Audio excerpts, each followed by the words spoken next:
Gun की नोक पर खड़ी थी एक एडवोकेट। ट्रिगर बस दबने ही वाला था। सामने खड़े गुंडों की आंखों में बेरहमी थी और माहौल में ऐसा सन्नाटा कि जैसे वक्त भी थम गया हो। एडवोकेट अंजलि अवस्थी की सांसें तेज थीं, लेकिन आंखों में डर से ज्यादा गुस्सा था। उसे अंदाजा था कि वह जिन ताकतवर लोगों के खिलाफ खड़ी हुई है, वे इतनी आसानी से पीछे हटने वाले नहीं हैं। फिर भी उसने सच का साथ चुना था, और उसी सच की कीमत आज उसकी जान बनकर सामने खड़ी थी। लेकिन तभी अचानक सायरन की आवाज गूंजती है। गोलियों की आहट से पहले पुलिस की गाड़ियों की लाइटें अंधेरे को चीरती हुई वहां पहुंचती हैं। एसीपी और उनके साथ एसपी पंकज पुरोहित की टीम मौके पर पहुंचती है। कुछ ही सेकंड में पूरा खेल पलट जाता है। गुंडे घबराकर भागने की कोशिश करते हैं, लेकिन पुलिस उन्हें घेर लेती है। ट्रिगर दबने से पहले ही अंजलि की जान बच जाती है। अंजलि को संभालते हुए वेद राजवंशी की आंखों में चिंता साफ झलकती है। वह गुस्से में कहता है कि अब यह मामला सिर्फ एक हमले का नहीं रहा, यह सीधी सीधी साजिश है। और जब अंजलि को सच्चाई पता चलती है कि उसे मारने के लिए उसकी अपनी दीदी ने जाल बिछाया था, तो उसका दिल टूट जाता है।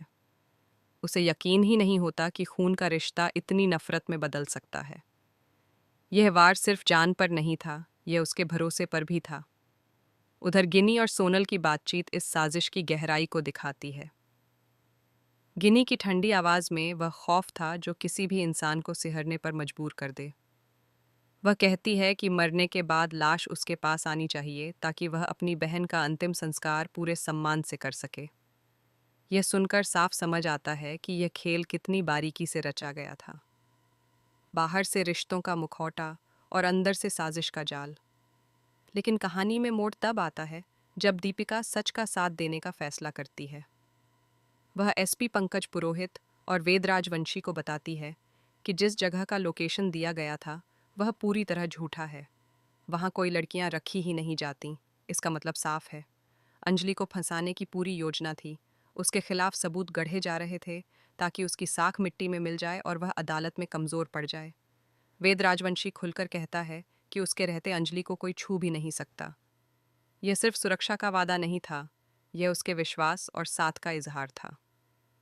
अंजलि समझ चुकी थी कि अब यह लड़ाई सिर्फ कोर्टरूम की दलीलों तक सीमित नहीं रही। यह लड़ाई अब सड़कों पर, जनता के बीच और सत्ता के गलियारों में लड़ी जानी है। मंत्री धर्मराज ओझा इस पूरे खेल का मास्टरमाइंड है। अपनी ताकत और रसूख के घमंड में चूर वह सोचता है कि एक औरत वकील उसका क्या बिगाड़ लेगी। वह खुलेआम अंजलि को ललकारता है और कहता है कि उसे चुनाव का टिकट तक नहीं मिलेगा। उसके लिए राजनीति सिर्फ सत्ता का खेल है, जहां सच और झूठ का कोई मतलब नहीं, सिर्फ जीत मायने रखती है। लेकिन अंजलि पीछे हटने वालों में से नहीं है। वह फैसला करती है कि अगर उसे किसी पार्टी से टिकट नहीं मिला तो वह खुद अपनी पार्टी बनाएगी। वह कानून की अदालत से निकलकर जनता की अदालत में उतरने का ऐलान करती है। उसके शब्दों में दृढ़ता है, हर हाल में वह जीत कर रहेगी। यह चुनाव उसके लिए सिर्फ राजनीति नहीं, बल्कि न्याय की आखिरी लड़ाई है। वेद उसका साथ देता है और मंत्री को खुली चुनौती देता है। वह कहता है कि अंजलि हर हाल में जीत हासिल करेगी। मंत्री भी शर्त लगाने से पीछे नहीं हटता। दोनों के बीच यह टकराव अब व्यक्तिगत हो चुका है। एक तरफ सत्ता का अहंकार है, दूसरी तरफ सच का संकल्प। अंजलि जनता के बीच जाती है। वह अपने साथ हुए हमले और साजिश का सच लोगों के सामने रखती है। वह बताती है कि कैसे उसे फंसाने की कोशिश की गई, कैसे उसकी जान लेने की साजिश रची गई। लोग उसकी हिम्मत और साफगोई से प्रभावित होते हैं। धीरे धीरे उसके समर्थन में भीड़ जुटने लगती है।